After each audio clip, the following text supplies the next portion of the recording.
Hi, I'm Josh, and I'm so grateful you've chosen to spend some time with me as I talk about the board games that I acquired and played in December 2023. Hopefully I've succeeded in my goal of getting this video released the month following the month that I'm talking about, so in other words in January. Thanks to some very generous people, December was a great month both in acquiring new games and in getting games played, so let's get right to it.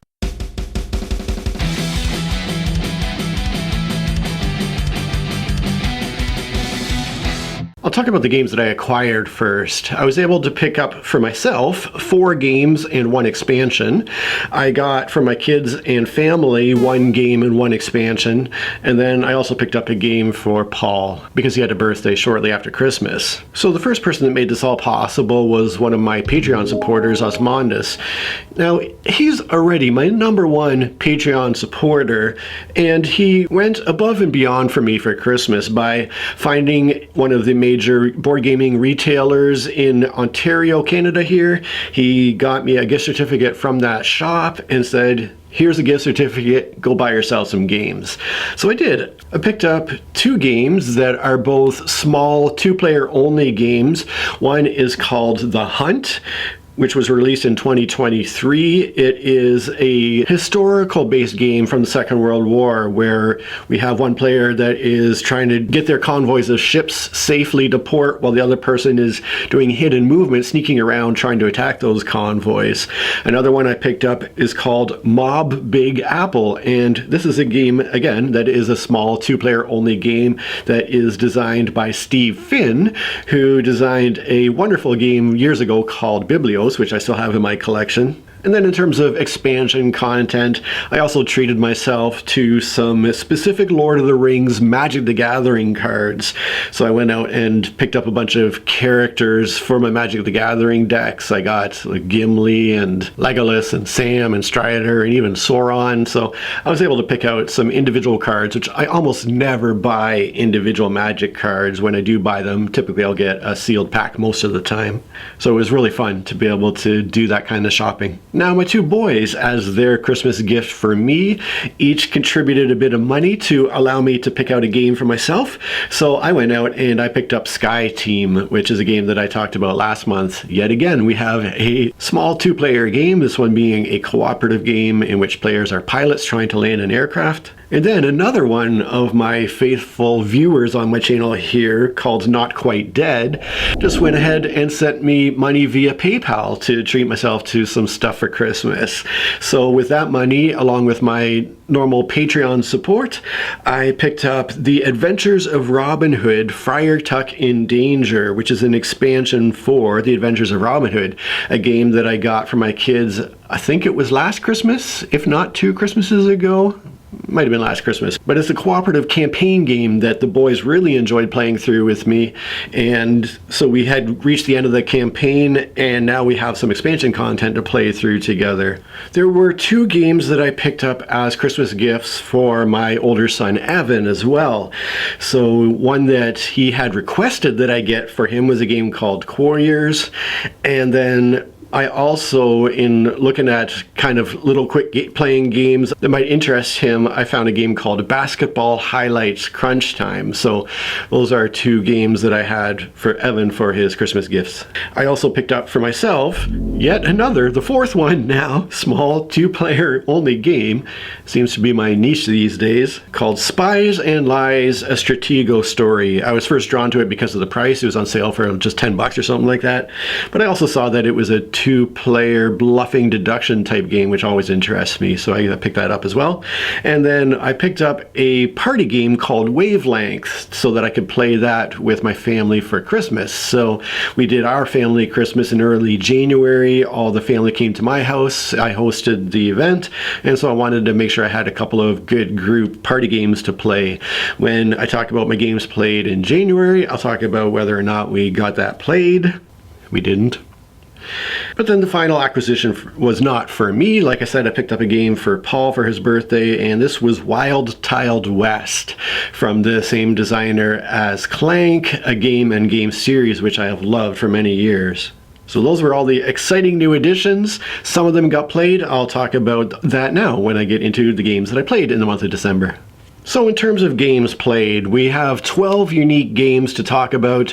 3 of them are new to me, although 2 others are games that I haven't played in years, including my #1 game of all time, so I'll get to that in a second. But as usual, I will go in order of my lowest rated game to my highest rated game, and unfortunately, 2 of the 3 new to me games are the first 2 games that I'm going to be talking about here.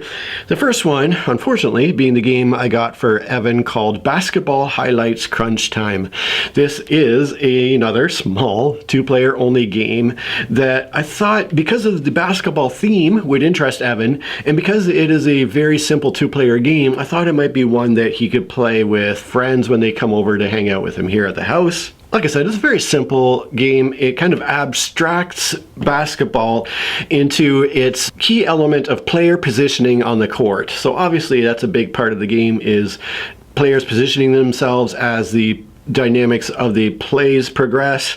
And so this is all done through card play, where you are playing cards to position your players and then scoring points based on where they end up on the court in comparison to where your opponent's players end up. Unfortunately, it just was not an interesting game. My initial rating after 1 play is 4 out of 10.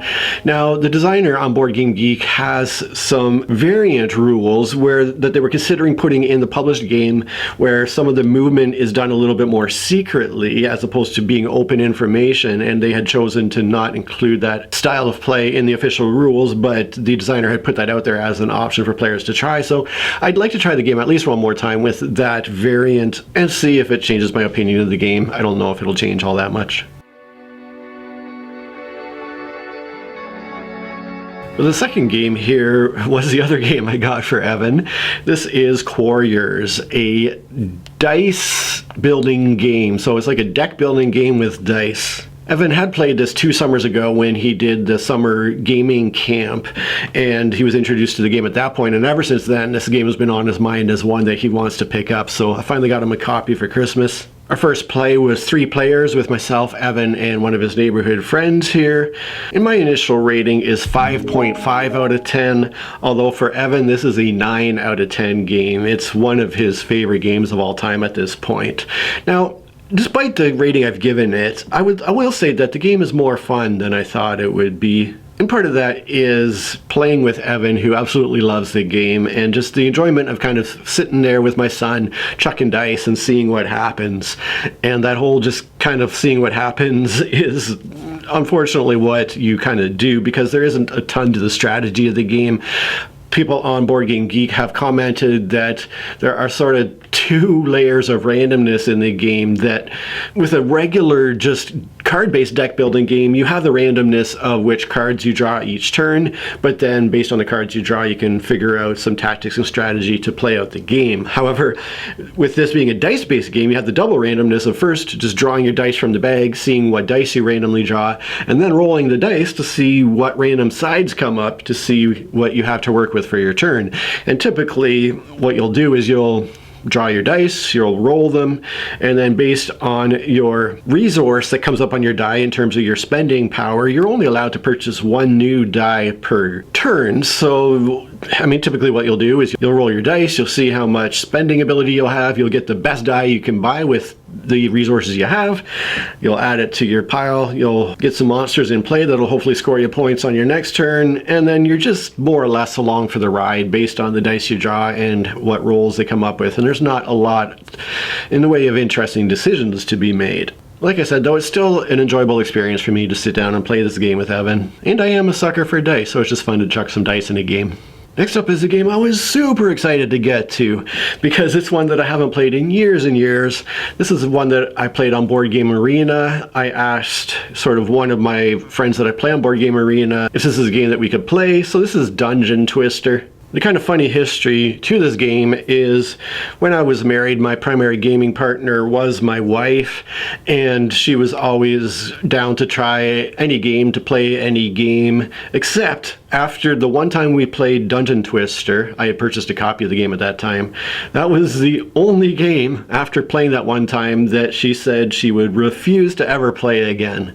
Of all the games we've ever played together, that's the one she wouldn't play, and partly because Dungeon Twister is such a wide open, expansive in terms of his decision trees type of game.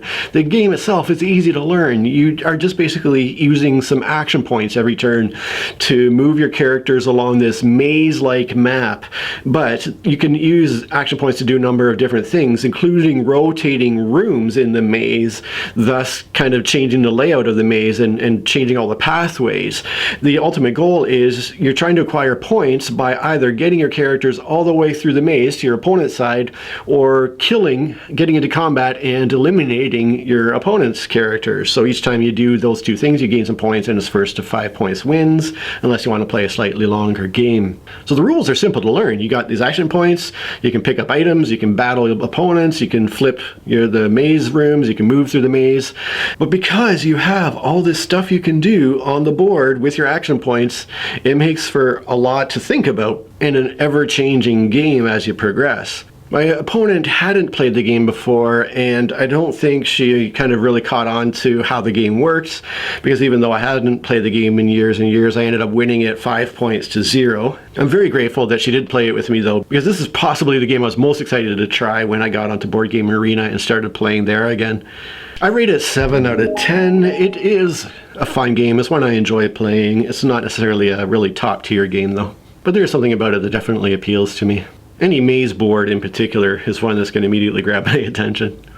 The next game is chess again, playing on my phone on chess.com. I've been enjoying doing the daily puzzles on my phone and playing the occasional game against the AI. I will admit, I'm playing pretty low level AI at this point, and my style with chess tends to be pretty aggressive. Like if I see an opportunity to put pressure on my opponent, then I tend to kind of charge forward and do that, but I'm not super great at closing out the game and getting that final checkmate. I can definitely get myself into trouble sometimes by not playing defensively enough. So in this particular game, I was actually proud of the fact that I hadn't blundered any pieces or made any errors. I had played quite well and won the game in a pretty dominant fashion, so I was feeling pretty good about myself until I went through the replay/analysis, which is a fun feature on the app, and I discovered that way early in the game, maybe halfway through, I was 2 moves away from a unstoppable checkmate. So I had missed this opportunity to checkmate my opponent much earlier in the game than I did. So I was like, oh, I guess I'm not quite as good as I thought. I rate chess 7 out of 10 and continue to enjoy just kind of dabbling with the game on my app. Next up is Wings of Glory, a game I played on Steam. This is a game of pre-programming moves with your World War I aircraft. I tried a bombing mission this time and enjoyed my experience, and started to think that I wonder if I should try this one with my kids sometime with my actual physical version of the game. I mean, one thing I love about the game is the fact that I have these physical 3D painted First World War aircraft that I would love to get on the table and play with a little bit. I rate the game 7 out of 10, and maybe it's one that my kids would enjoy. I should at least try it with them at some point. And then I did something unusual for me, which is some solo board gaming. I got Switch and Signal out and decided to play a couple of solo games. I won first on regular difficulty, then I bumped up the difficulty a little bit and lost on the harder level, although I was only 1 turn away from winning, so it was still at least a close game. Solo board gaming in general just has no appeal to me, so it is a statement about this game that says that I am really drawn to this one and in playing it solo, and I think part of it is the fact that I think this would really be best as a 1 or 2 player game. I don't think it would play well with more than 2 players. And although it's a very basic game that is very easy to learn and play, there's something about the mayhem of having all these trains kind of just traveling around the board and trying to do your best to juggle these plates and not have trains veering off in the wrong directions. That it's just kind of a fun experience and kind of an enjoyable challenge. Something about the game, because of its simplicity, feels like it could maybe use some kind of expansion content to keep the interest going long term, but I've found myself coming back to it in December. So it's a game I rate 7.5 out of 10. When I played it in the past with Paul, he had rated it 7.5 out of 10 as well. Speaking of Paul, we played the game I got him for his birthday called Wild Tiled West. Like I mentioned at the beginning of the video, this is a game that was designed by the same designer that did Clank, a game that I love a lot. Except for whereas Clank was a deck building game, this is more of a polyomino tile placement game that is done through a bit of a sort of drafting element where you draft your tiles, put your tiles on your board, and hope to score points with them. I said to Paul when I got it, this will help to balance out our collections, because when we look at the games that he and I have, like I have Clank along with all the base game Clank expansions. Paul has Clank Catacombs. I have a couple of great train games in Maglev Metro and Trains, whereas Paul has some of the excellent Railways of the World stuff. I have the sort of medium weight polyomino game Planet Unknown, so I decided to pick up this kind of medium weight polyomino tile laying game for him. And my initial rating of the game is 8 out of 10. For Paul, it was a 7 out of 10 initial rating. Not super high, but pretty decent in terms of our first impressions. Yes, there is a lot going on in the game, a lot to think about in terms of the many ways you can score. It's very much kind of a point salad type situation where you just have this many ways to get points. How do you want to go about it? The one sort of problematic aspect of that I found was that specifically with a two-player game, the tussles element of the game seems like it could be off balance. So there's a mechanism where at the end of each full game round, or day, I think is what they call it, you're going to compare the number of bandits on your board with the number of bandits your opponent has, and whoever has the most bandits is going to lose points, whereas whoever has the fewest is going to gain points. So with a two-player game, that's a direct gain and loss, whereas with a multiplayer game, you might have, obviously you're going to have one person that's gaining the points, another person that's losing the points, and other players that are unaffected with each year. But with a two-player game, that point spread is very significant, and that spread only increases as the game goes by. So when I sat down to play this game after reading the rules, I knew, knowing Paul as I do, that this would probably be one area that he focused hard on, was keeping his bandit population low, because just the style of game that Paul plays when he plays games is one that's fairly cautious and defensive. If he sees negative points as a possibility, he's going to do everything he can to avoid the negative points, and so I figured that would be a focus of his game. So I didn't focus very hard on the bandits.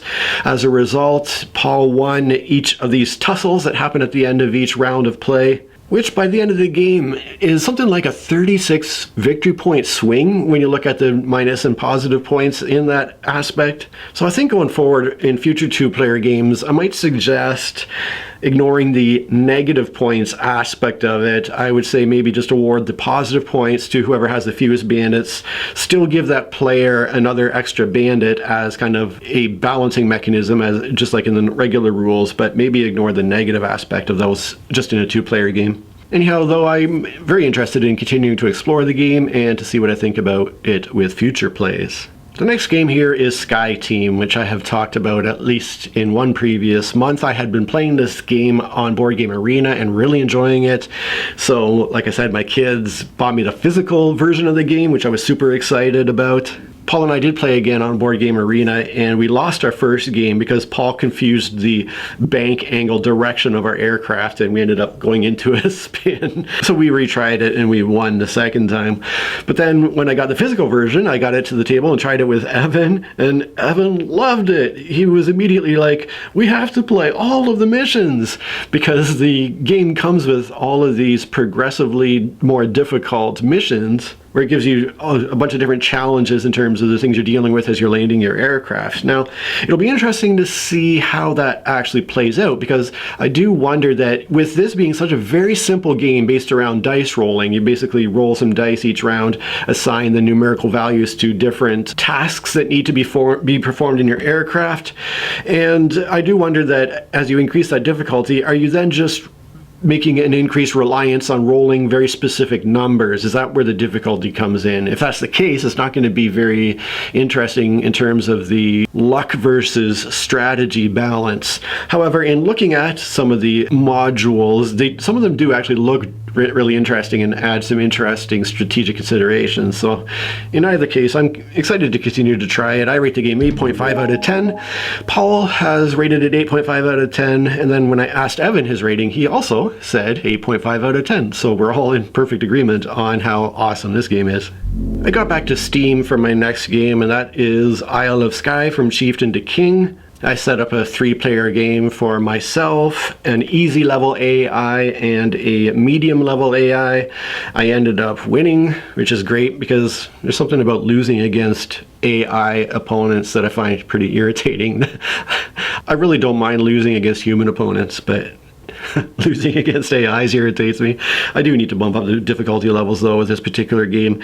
Now it is fun to play this game on Steam, although ever since I got the physical version of the Isle of Skye big box, along with all the great modules that come with that version of the game, it is a bit of a step backwards to play the original base game with just the base game content. I mean, I do still rate the base game very highly at 8.5 out of 10, but the full experience with all the big box content, I think I rate 9 out of 10. The next one is no surprise, seeing as it's one of my most played games of the year. That's King Domino Origins.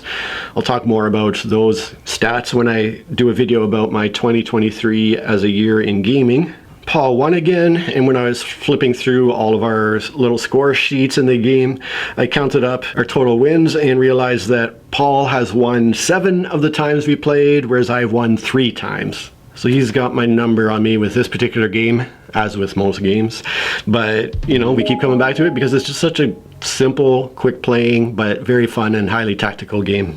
A game we've played even more times is Spirit Island, and that's the next one we got back to again. For this play, Paul chose to be an easy level river spirit, and so I thought, well, if Paul's going with an easy spirit, I'm going to choose a hard leveled one, and I went with a sneaky snake, which I enjoyed playing quite a bit because it was a spirit whose abilities really forced me to work closely with Paul, and so I had to do a lot of give and take with Paul's spirit as the game played out, which was really great. It was less of an experience of just putting my head down on my own board and kind of more or less ignoring what Paul was doing. Not that the game is that much of a solitary experience. I mean, when you play multiplayer, you really do have to work closely together a lot of the times, but with this particular spirit, that interaction was even more important. And, you know, Spirit Island is just one of the best cooperative games I own, if not the best. I'll have to maybe do a video about cooperative games sometime. I rate it 9 out of 10. Paul had rated it 8.5 out of 10, but I said to Paul, you know, you rate this game 8.5 out of 10, yet it's one of the 3 games you seem to always be asking to play. Although now that I think about it, there's really 4 games that he requests a lot. One of them being Spirit Island, another being King Domino Origins, and then the other 2 being Planet Unknown and Client Catacombs. So I said to him, you're always requesting this game, and yet your rating's only 8.5. And he was like, yeah, you know what?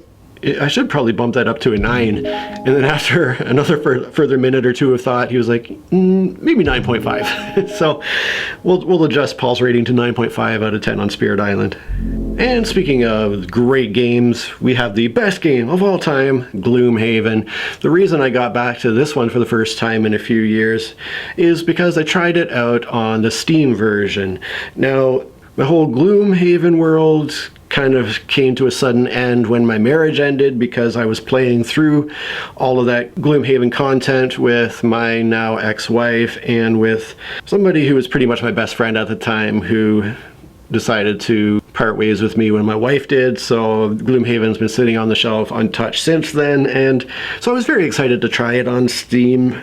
Unfortunately, that excitement was rather short-lived when I realized that, yet again, my computer, which is a 2012 Microsoft Surface Pro 1, now a, 14-year-old computer, just struggled to keep up with the game on Steam there.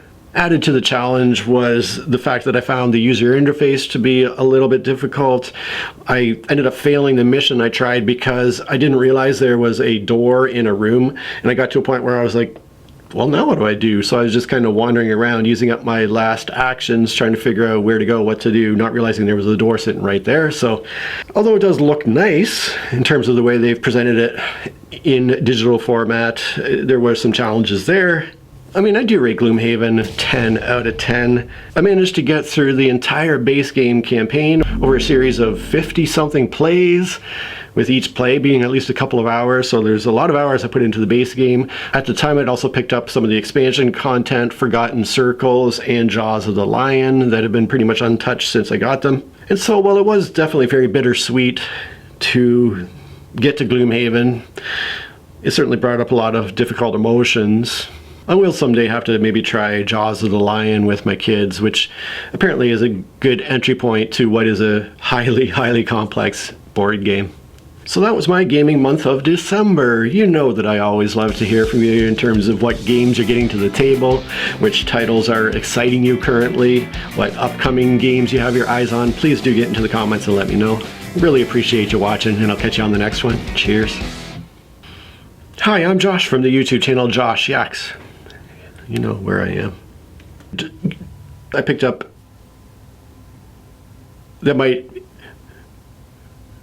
interest him.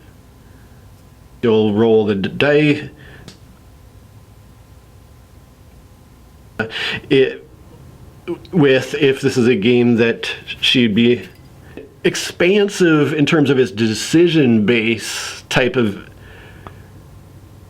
because this is the game, this is possibly the game I was most excited to try when,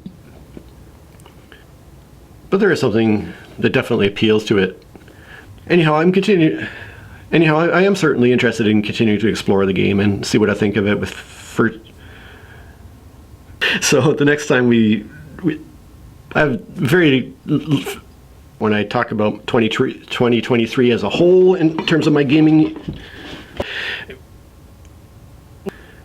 not that the game is quite that of multiplayer solitary. My whole Gloomhaven world, you know that I love to hear from you about what games you've been playing, what titles have been, and that was my game, and that was my